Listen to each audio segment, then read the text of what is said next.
cara kita untuk menjaga kesehatan tuh menurut Rasulullah itu macam-macam, dan yang dianjurkan Rasulullah misalnya sumu tasiku, puasalah maka kamu sehat. Kenapa Rasulullah seperti itu sabdanya?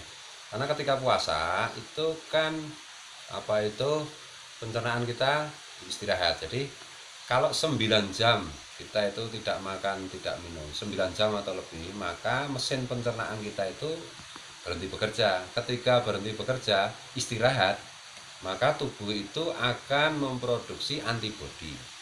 Nah, dengan memproduksi antibodi, daya tahan tubuh kita makin kuat, daya lawan tubuh kita melawan penyakit itu makin kuat. Kalau ada penyakit masuk macam-macam, bisa ditanggulangi, bisa sehat. Itu kira-kira penjelasan mengenai sumutasi puasalah, maka kalian puasalah maka kalian akan sehat. Kemudian Rasulullah juga menganjurkan bekam.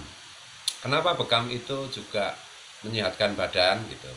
Bahkan Imam Al-Ghazali itu menyarankan kira-kira 1000 tahun yang lalu, beliau sudah menyarankan ada zaman ini zamannya Imam Al-Ghazali saja itu banyak makanan yang sudah tidak terlalu sehat, apalagi zaman sekarang ya, lebih tidak organik lagi gitu, berpotensi untuk mendatangkan banyak masalah di tubuh kita. Imam Al-Ghazali menyarankan ya sebulan sekali bekam, atau kita puasa Dawud, sehari puasa sehari tidak, untuk itu menjaga kesehatan. Kenapa bekam? Bekam itu kan sebenarnya mengeluarkan radikal bebas dari tubuh kita, terutama yang ada di terutama kan ada di darah gitu. Radikal bebas itu bisa bisa asalnya dari udara, nah, karena udara kita sudah banyak pencemaran, atau dari makanan, mungkin ada merkuri, mungkin karena makanan kita juga misalnya campuran zat kimia, bumbu-bumbu masak yang bikinan pabrik, kemudian apalagi ya, dari pupuk yang tidak organik, itu kan semuanya ada zat kimia, kandungan kimia. Nah, sebenarnya itu radikal-radikal yang berbahaya atau materi-materi berbahaya ketika kita makan, kita minum, masuk ke darah kita, dan itu berpotensi terutama itu kan menyebabkan penyakit seperti yang berat-berat itu seperti kanker jantung dan lain-lain. Nah, bekam itu mengeluarkan radikal-radikal bebas itu. Karena radikal bebas itu berat jenisnya kan tinggi, sehingga ketika disedot itu lebih mudah pakai itu dengan bekam. Nah, ketika radikal bebas zat kimia macam-macam dikeluarkan lewat bekam, maka tubuh kita jauh lebih siap menghadapi serangan penyakit. Nah, penyakit masuk nggak apa-apa, COVID-19 masuk nggak apa-apa, dilawan oleh tubuh kita, selesai, kita menang kan gitu. Nah, yang namanya sakit itu kan sebenarnya, penyakit itu kan yang bikin Tuhan. Penyakit masuk tubuh kita, yang menjadi masalah itu mengganggu tubuh kita itu karena tubuh kita itu tidak sanggup menghabisi atau memerangi itu, mengalahkan itu. Kalau tubuh kita siap, sanggup, ya peperangan dimenangkan oleh tubuh kita, ya kan tidak masalah.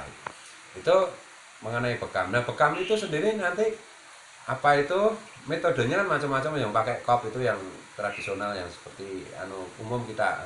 Bisa juga misalnya lewat digigit lintah. Lintah itu kan hewan yang menyedot darah. Yang disedot oleh lintah itu adalah darah-darah yang kotor-kotor, itu maksudnya yang mengandung radikal bebas, yang mengandung zat kimia yang berbahaya.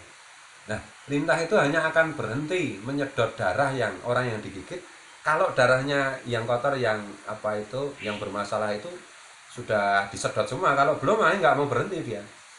Itu salah satu model bekam. Yang lain itu pada hakikatnya ya bekam seperti yang dianjurkan Rasulullah. Ada juga misalnya tempatnya Masjid Profesor Greta, itu yang memakai metode yang disebut balur. Jadi tubuh kita diolesi ramuan-ramuan, kemudian dipijat, kemudian kita telentang di atas lempengan Mas Arifin namanya, lempengan kuningan, kemudian pakai kabel ground, supaya ini juga mengeluarkan radikal bebas yang ada di tubuh kita. Itu sama dengan yang dianjurkan Rasulullah, itu model bekam yang lain lagi kan. Pada esensinya sama itu, bekam itu. Kemudian Rasulullah juga menganjurkan sodakohlah maka kamu akan sehat, atau sodakolah, obatilah penyakit-penyakitmu dengan sodakoh.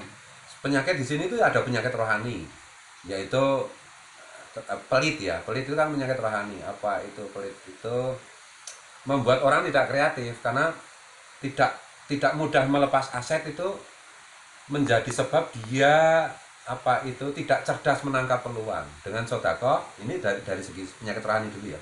Dengan sodako kita itu dilatih untuk mudah melepas materi, mudah melepas aset, sehingga secara psikologis kita itu mempunyai mental untuk cepat menangkap peluang, cepat menangkap ide-ide baru gitu. Makanya sodako itu mengobati penyakit rohani yang bernama pelit, individu egois macam-macam, sehingga kita menjadi hidup yang lebih altruis, lebih lebih cepat menangkap ide. Makanya juga di situ itu arti penyakit di situ, seobatilah penyakitmu dengan sodako, itu termasuk penyakit kere. Nah, penyakit kere itu, orang kere itu, orang miskin itu kan dia tidak lihai menangkap peluang. Kalau udah diobati lihai menangkap peluang, maka dia akan hilang penyakit kerenya. Itu dari segi rohani. Tapi konteks kita kan penyakit jasmani. Dengan sodako itu kita ada perasaan, kalau belum terbiasa itu ada perasaan tertekan tertentu gitu ya, yang membuat kita itu terlepas dari aset yang kita anggap penting. Nah di situ itu metabolisme tubuh itu akan merespon ini dengan meningkatkan daya tahan tubuh. Itu pada awal-awal orang belajar sodako. Kalau sudah terbiasa sodako itu menimbulkan kegembiraan, menimbulkan juga kebersamaan gitu, merasa menjadi bagian dari orang yang disodakoi dan seterusnya. Nah itu juga merangsang tubuh kita untuk memproduksi sel darah putih, memproduksi daya tahan tubuh, pasukan yang menjaga kesehatan kita di tubuh kita yang sudah sunatullah disediakan Allah untuk maksimal gitu. Nah dengan begitu yang sakit jadi sembuh, yang sehat tetap bisa menjaga kesehatannya. Kira-kira kayak begitu. Nah kadang-kadang juga ada jamu ya di pengobatan Nusantara tradisional yang umurnya sudah ribuan tahun itu ya. Dan jamu itu sebenarnya kan tidak mengobati secara langsung. Makanya pengobatan pakai jamu, pakai ini tradisional itu kenapa tidak secepat misalnya yang pakai zat kimia? Ya karena jamu itu pada hakikatnya itu membantu dan mengkondisikan tubuh untuk menyiapkan pasukan melawan penyakit.